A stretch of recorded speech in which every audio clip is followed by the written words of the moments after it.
Greetings and welcome. We apologize for getting started just a few minutes late, but we want to take the opportunity to welcome everyone today to our webinar where we are going to learn more about the Master of Science in Finance with the quantitative track.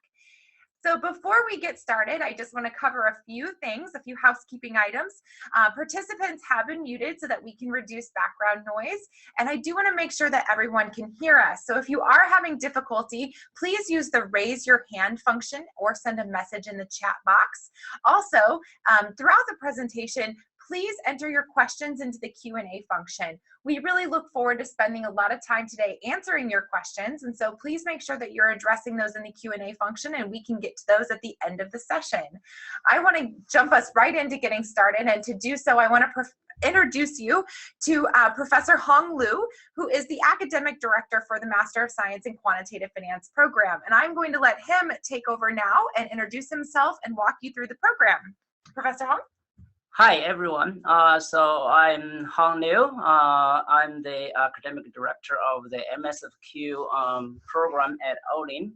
I joined WashU in 1998, and then I stayed here.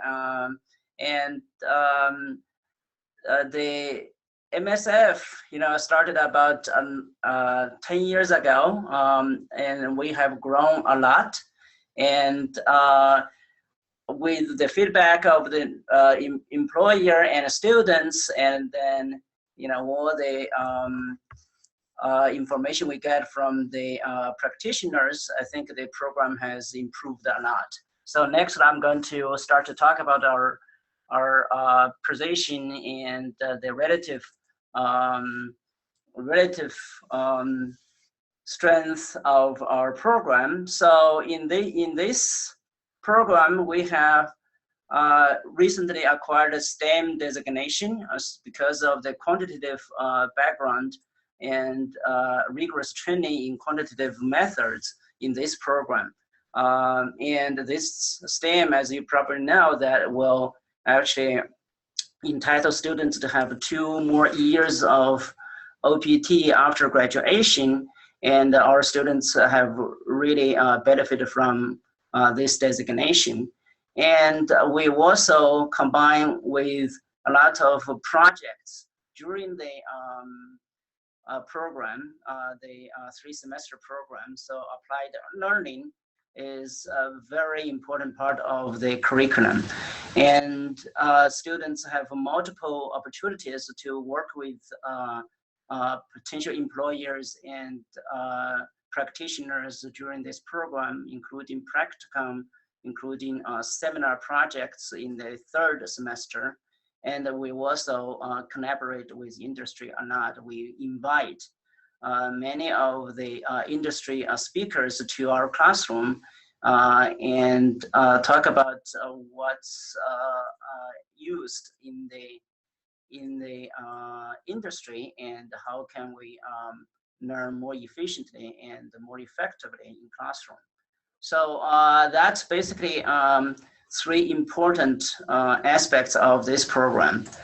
Now, let me actually point out some difference in the positioning of this program. So our MSFQ program is designed to be different from the financial engineering program or the traditional MBA program or some non-quantitative MSF program. So we are in the middle. The reason for this is our belief that both economics, finance, and quantitative methods are very important in the current industry and academia. Now, if someone like in financial engineering program, they may understand, may use, get exposed to much more quantitative type of training, but we think that's short of finance and economics. After all, the most important aspect of career in finance is to understand the finance, understand economics, instead of just computing, just quantitative analytics. So we think that it's very important in our curriculum to have a strong footing in the economics and finance. In the meantime, we do think that quantitative skills are very important because finance is one of the most precise social science in this area. So it's very important to have strong quantitative skills. So that's why we also differ from the traditional MBA program or one-year MSF program, which does not emphasize quantitative skills. So our students are going to take many quantitative courses that will make their analysis more rigorous. And also that's why our program has STEM designation that's recognizing a significant component of quantitative skills in our program. And also that with these two emphases, the reason we don't go more than what we have in the quantitative part compared to financial engineering program is that we believe that by coming to this program and taking these technical courses, then the students will be prepared sufficiently for any further development in the future. So we lay a solid foundation for quantitative skills and economics so that whatever they meet in the future, they can actually learn, start from what we have taught now, and that will give them an easy learning curve in the future. So we think that this program actually prepares students both in terms of economics and quantitative skills. And so these are the four pillars of this program. As I said, the first one, economics. It's very important to understand why a derivative, for example, is introduced. What's the main usage of a derivative security? What's the economic foundation for this type of trading, for example? Without this type of understanding, it's very difficult to really understand what's important for the pricing, for example, for the portfolio choice problem. If you don't understand economics, if you just understand how to compute the price of a derivative, that is actually not sufficient, because a little change will change a lot of the pricing, the prices, or the portfolio choice problem, investment strategies are going to be dramatically changed. So understanding economics is the key to any development in finance area. So that's why we actually differ from this traditional financial engineering type of program, emphasize economic, emphasize understanding of finance. Now, the next one is analytical skills, which is also a very important part of the program, because as I briefly talk about, the finance is probably the most quantitative field in social science. It's very important to make it precise. Pricing options, you want to be as precise as possible. Estimating the volatility, for example, modeling the risks are all very quantitative, and that's actually used daily in practice. So it's very important to develop analytical techniques. That's why in our program, we have many of these courses that emphasize and help students develop analytical techniques. The third pillar in our program is programming skills. Nowadays, if you don't know programming, then you really cannot get any further than very basic positions. So it's very important, critical to have strong programming skills. That's why in our curriculum we really emphasize programming skills. Actually, students are going to be required to take a course in computer science program in our computer science department in our campus, and it's not taught by our own faculty, business school faculty, is because we really think that this type of skill should be taught by the experts. And after that, students are also required to take some other programming courses like machine learning, like artificial intelligence, like big data process, and so on and so forth. So the programming skills are also very important for this program. And the fourth one, and that's also very, very important one, is communication skills. So our students are very smart and they work very hard. But when you go to the industry, go to try to find a job, it's very important to demonstrate communication skills, because no matter how much you understand, if you cannot get yourself across, then no one is going to pay attention. No one is going to understand what you're doing or what you can do. So it's very important to develop this communication skills. That's why we have all students required to take a separate course in communication proficiencies. So all these four pillars are very important, and that's the key to the success of our students. So you'll see from the specific curriculum courses, you'll see these four pillars are really reflected in the courses. So next, I'm going to briefly talk about some courses. Here is the current curriculum. Actually, as I said, that over the years, we have changed, revised a lot of the courses because of the feedback from students, feedback from employer, and also some other peer schools, academia, their view of what's the current cutting edge in the industry. So students, when they come in, they're going to have some foundation courses for those students who do not have such courses. So those going to be in the summer from August. And then in the that will prepare students basically the basic ones that are necessary for the subsequent courses. In 4A, students are going to take some options and futures, investment theory, and stochastic foundation for finance. Now, option and futures, for that course, it's basically an introduction to derivative securities. Start with forwards and futures, and then talking about options. And investment theory is basically talking about CAPM, the mean variance portfolio choice problem, and the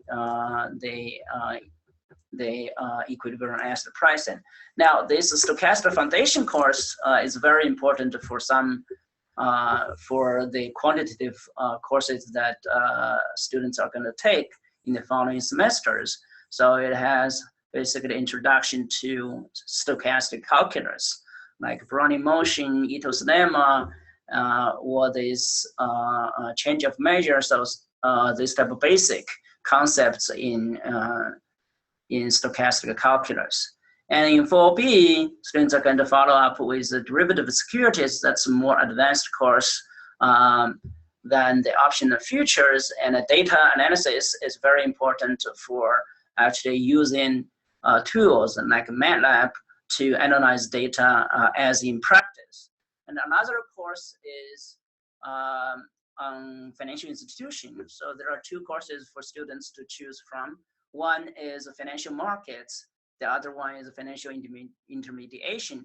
Both are good courses for understanding of financial institutions, how they interact with each other, what are the functions of financial institutions. This is a part of the courses that we think belongs to the understanding the economics and finance in the market. It's not about computing, not about analytical skills, but about a general institutional background. So which that is very important for the understanding of the field. And another course is data analysis forecasting. That is using advanced econometric tools to understand how do you analyze and do the forecast and analyze risk processing. And the other course is the programming. We talked about it's very important, and that course is introduction to computer programming, Java programming, and it's taught by computer science department at WashU. That is going to be sufficient to prepare students to learn further. Not necessarily in the practice you're going to use Java per se, but by taking this course, actually students are able to learn themselves in the future because of this solid foundation. For example, later on, if you are going to use Python, if you understand the Java programming, the concepts, the tools, their algorithm, them is going to be actually make it much easier for you to understand other language like Python or R, for example.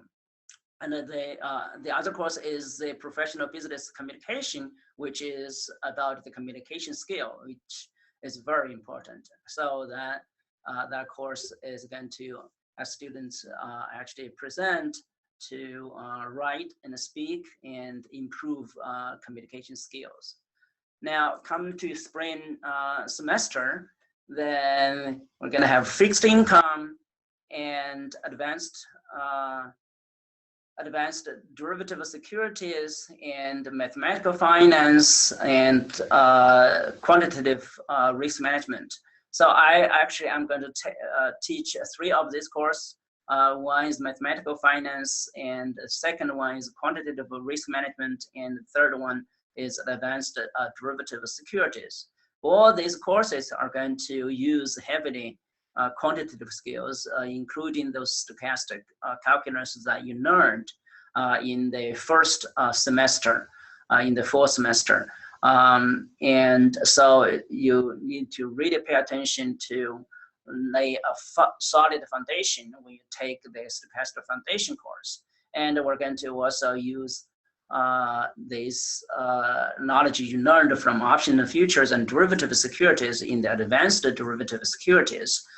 So it's very important for you to take courses well and do well in those courses in the fall semester to prepare for the spring semester ones.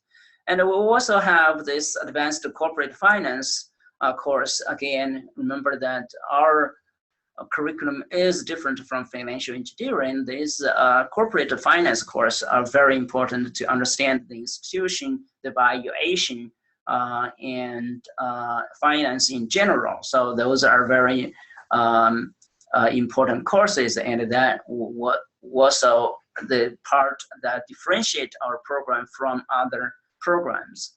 The advanced credit risk modeling is a very quantitative course and is taught by a practitioner who is expert in this area, has a lot of experience, and use very advanced techniques too. And students are also required to choose a course from a list of computer science related course like machine learning, artificial intelligence, big data, or C++ type of, depends on students' interest in which area. So students are provided with this option to choose from this big list of courses. And that is designed to give students more exposure to the current technology in computing. And after the second semester, so it's going to be summer, then the students, most students have got internship for during the summer, which is why our curriculum is designed with the 3 semesters, so that students can get opportunity to get internship during the fall, and then when they do during the summer and before coming to the next fall.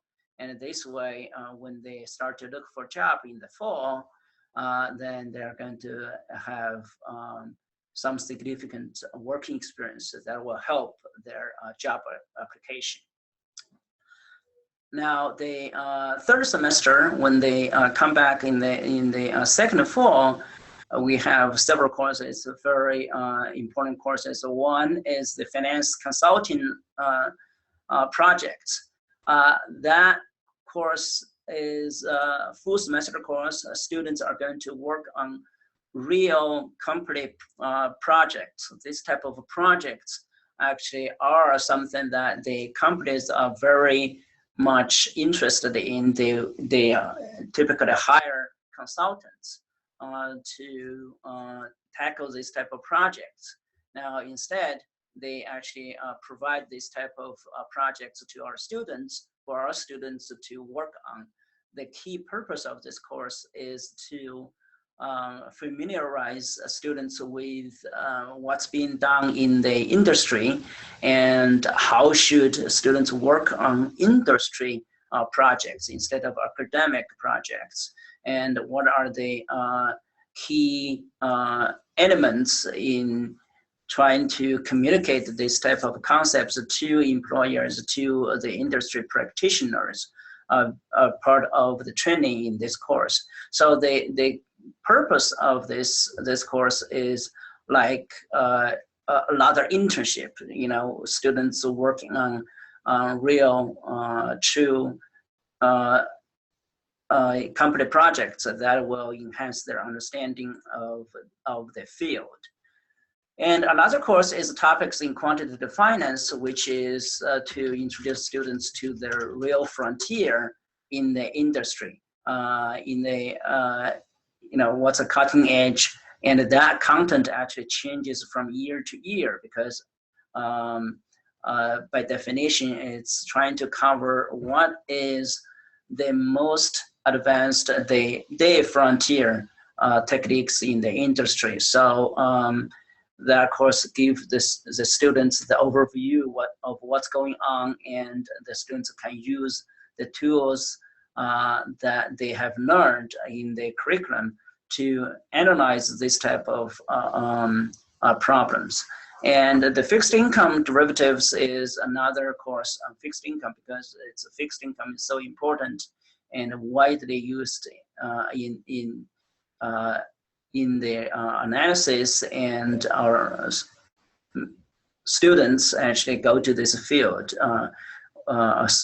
Quite a significant number of students go to this field after graduation. So that's specialized in fixed income derivative securities.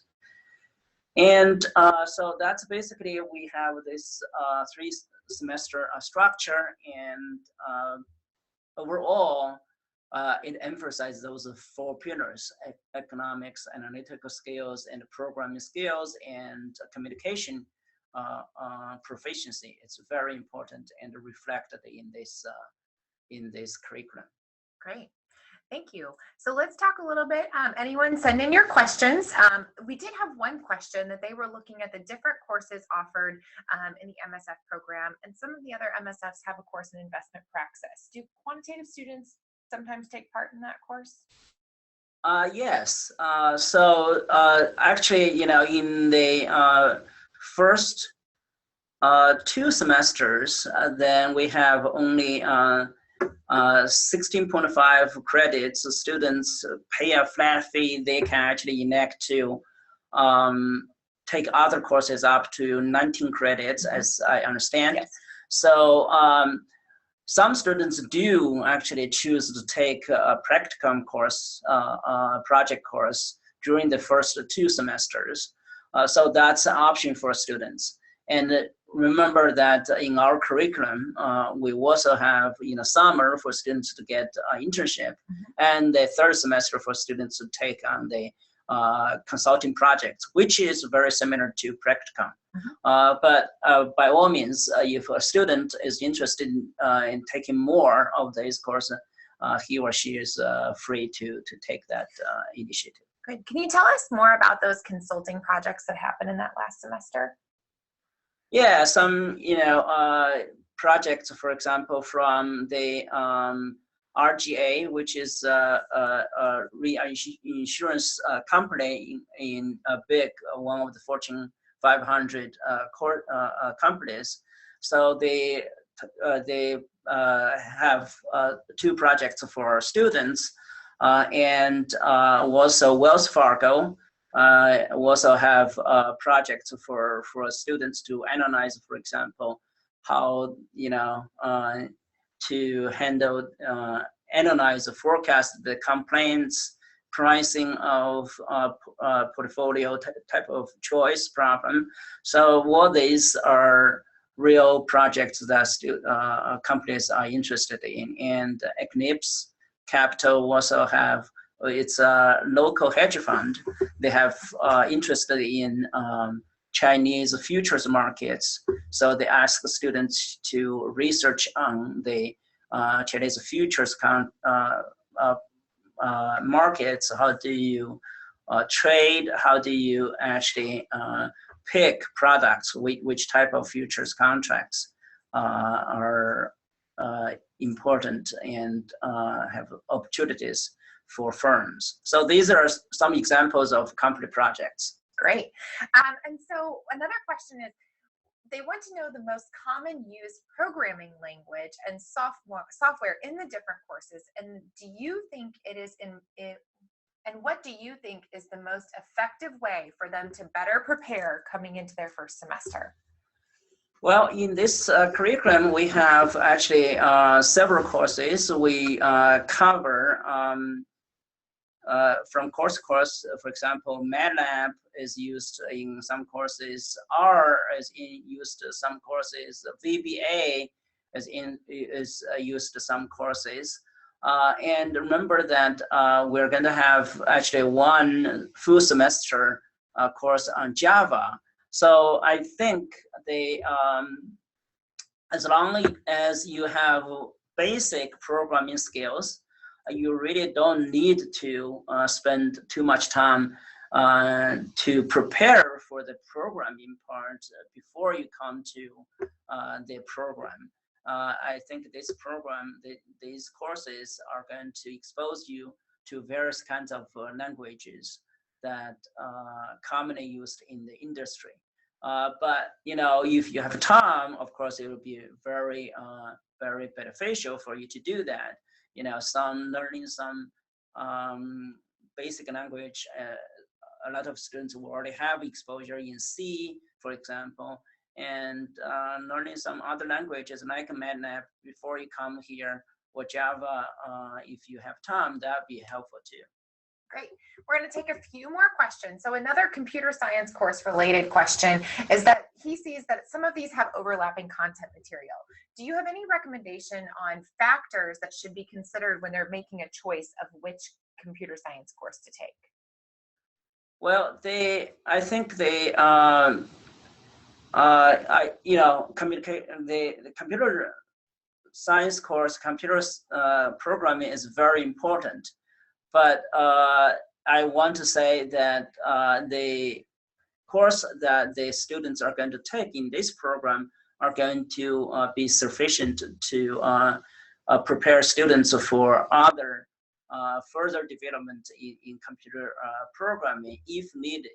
So I don't think someone should just take notes of a computer science course now, because if you come to this program and then take this like a Java course, like this other programming languages throughout this program, then you should be well prepared for further development, because I would rather for someone, you know, with some already good computer programming skills to, you know, to spend more time in the other things like economics, finance, some analytical skills, and also English or the communication proficiency. Maybe that's more efficient way of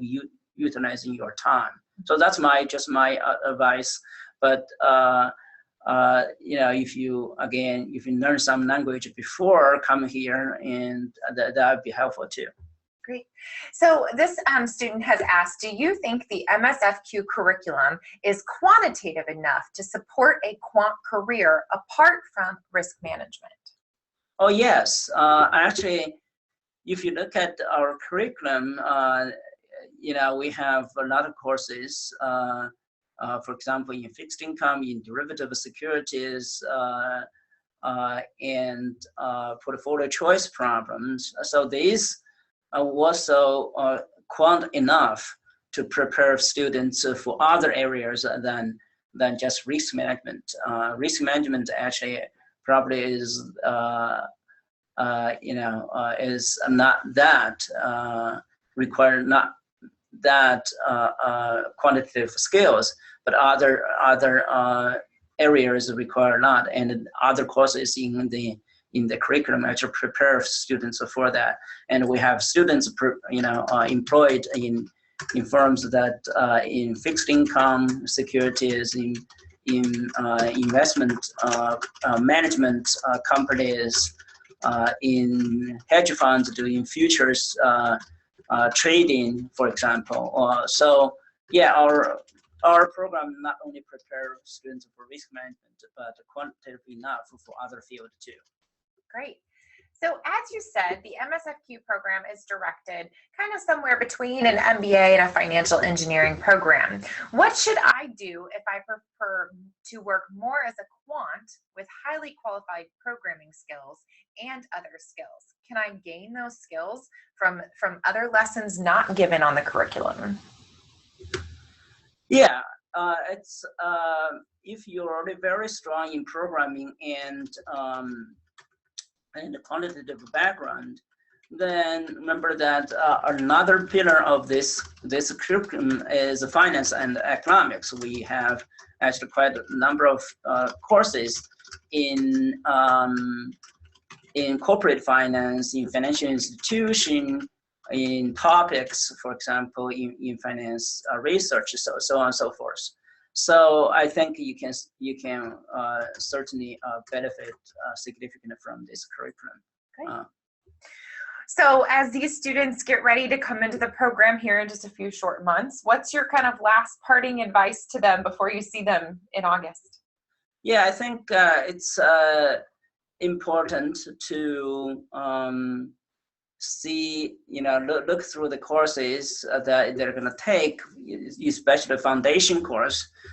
Even though you have already may have already taken some of the courses, you should think about if you want to refresh your memory, you want to review these basic courses before you come here. And also, you know, if you have learned computer science programming before, like C, like Java, I think some review of that is also going to be beneficial. Other than that, I think you should not worry too much. And the fact that you're admitted to this program shows that actually you qualify for this program. Very good.